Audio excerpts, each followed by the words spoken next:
Welcome to the Anime Collector Review. This is your host, GGN3. For this episode, I'll be reviewing Video Girl Ai, an old-school romantic comedy drama featuring a love square and a video girl coming out of a dateless young man's television.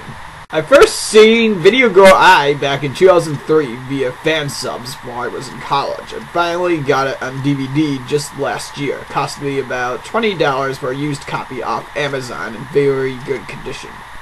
The OAV was licensed by Viz Media in 1999, being available at first on VHS and later on DVD in 2001. The series has been one out of print, and getting a new copy of the series can be pricey. The prices vary between $60 and $90 depending on whichever online store you buy it from.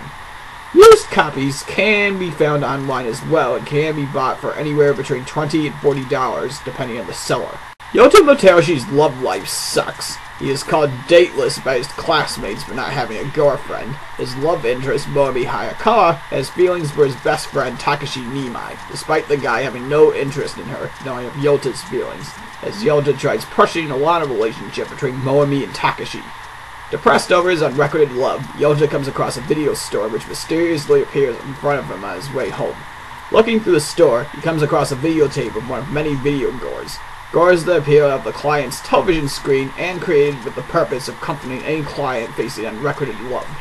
He rents a video gore named Ai Amano for the next month. Unfortunately, Yota's broken VCR causes Ai to become broken as she appears in front of him. Besides having a reduced bust size, the video gore does not behave as she was made to be, and she behaves much like a normal gore would. Despite these defects, Ai promises to help Yota earn the affections of Megumi. At first glance, Video Girl Ai has a number of the familiar elements you would find within many romantic comedies. The character types in the love square consist of the nice guy, love interest, supportive best friend, and tsundere. And thanks to Ai, there are moments of fan service and ichi, which she uses to torment Yota in some of the show's comedic gags. Fortunately, this 6-episode OAV series doesn't dabble too heavily in its perverted content, and instead focuses on the problems faced by the 4 central characters in the love square, as unrequited love plays a major role in the character drama of this series. Each of the characters have their own thoughts of whom they want those close to them to love, and they become affected by their actions as a result. Yota is conflicted over wanting to love Megumi, or support helping her work up the resolve to confess her feelings to Takashi. Megumi seeks out Yota for advice on winning Takashi's affections, despite being unaware of the guy having feelings for her. Takashi wants Yota to confess to Megumi, and feels burdened that Megumi's feelings are being pushed onto him by his best friend. Ai tries to follow her role as a video girl to provide advice and support to Yota in facing his unrequited love of Megumi, despite the fact she's slowly falling for her client, which is tragic in the fact she is forbidden from having feelings of love, and she can't stay with him forever because of her videotape's limited running time. The intricate character relationships in the series help give it a sense of believability in the tensions surrounding the relationship developments of the 4 central characters. The end of the series even shows up some metaphorical symbolism in a powerful finale showing the delicacy of being in love, when an antagonist appears to wreak havoc on the developments of a potential romance. All isn't perfect with Video Girl Ai's plot though. The OAV only covers events from the first few volumes of the manga series, which, at the time of its original release in Japan, was still ongoing. As a result, the OAV has a rather open ending, as the fate of the newly formed couple is left ambiguous. Plus, the nature of the antagonist that appears in Video Girl Ai's final 2 episodes isn't too greatly explored. On the visual side, Video Girl Ai hasn't aged too well. The colors are a bit drab with scenery and character designs, and there are occasions where background designs weren't too greatly scaled out in outside environments and had simplistic details. On the sound end, Video Girl Ai has a soundtrack with both touching and dramatic musical choices that do quite well at complementing the high and low points in the complicated love square of Megumi, Yota, Takashi, and Ai. While not original and lacking a proper ending, Video Girl Ai is still a worthwhile classic romance title to look into, exploring the intricate developments faced by the title's 4 central characters and their dealings with unrequited love. I give Video Girl Ai a B for its series review. The English dub was a bit of a mixed bag for me in terms of the emotional delivery of lines, the timing of line delivery, and the meanings of specific lines. On the voice acting end, Brad Swale and Maggie Blue O'Hara were able to do well in most instances of the series in expressing the characters of Yota and Ai, the two having great chemistry in scenes where Ai and Yota are dealing with each other in comedic and serious moments. You win great! Is this how you repay me for taking you bowling? Come on, chill out. Hurry up, it's your turn. Let me show you how it's done. Or at least let me try. On the other hand, Jennifer Copping and Samuel Vincent's performances weren't so expressive in their roles as Moemi and Takashi, as both had the habit of maintaining the same type of mood for the characters' voices throughout much of this series. You wouldn't know where Yota is, would you? Huh? Well, that's weird. He just told me to meet him back here.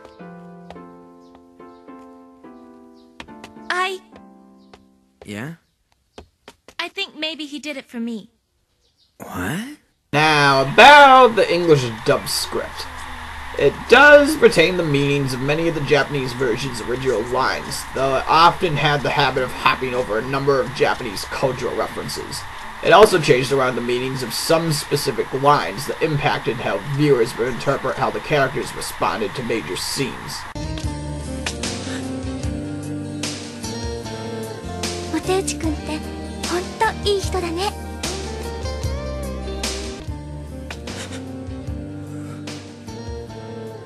Sometimes I wish I loved you instead.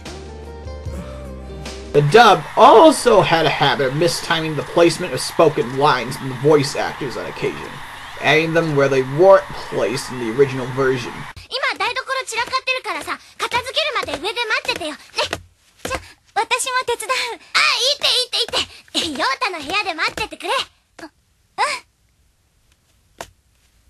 Listen, the kitchen's a mess. Why don't you just go sit down for a while and... I'll help you clean up. Oh, no. You go up to Yota's room. But...